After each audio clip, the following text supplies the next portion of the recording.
Radio Regalo sa Pasko 2021. Radyo Regalo sa Pasko 2021. Yes, kasama nga Bernard, ang atong location dirita karon sa barangay 33 Dasdi ning siyudad sa Davao. Tungod kay dako-dako po nga barangay og daghan po namina og DXDC Armin Davao. Og karong mga oras sa kasamang Bernard, padayon gyapon ta manghatag alang sa Radyo Regalo sa Pasko 2021 sa DXDC Armin Davao. Og naay usa ka balay diri kusog ka iyahang radyo naminaw jud ha. Ayo! Mayong hapon, ma'am. Hapon. Okay, ma'am, makadisturbo mi ma'am ha. Okay, ma'am. Kanang gatingog niya nga radyo unsa nga istasyon na? RMN, DXDC Davao. Okay, di ka basta-basta.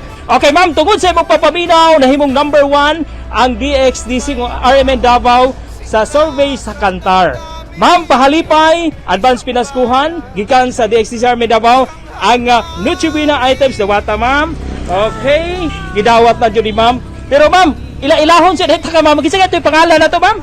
Rostan. Si Ma'am Rose. Ma'am, dili pwede nga modawat ka og grocery items na apoy wine dawata, ma'am. Okay, ma'am, imo na lang mensahe ma'am sa imong mga silingan. Sa ako mga silingan diri sa 50 Aurora, maminaw taog DXDC, RMN Davao. Kato lang. Okay mga kasama, laing nasab nga certified listeners ang atong napahalipayan sa DXDC Armin Davao si Ma'am Rose. Kauban si Radyo Man Dudong Erin Lumusbog. Kasama mo sa balita o Serbisyo Publiko Radyo Man Don Pulayaw, Tatak, RNN. Radio Regalo sa Pasko 2021. Radyo Regalo sa Pasko 2021.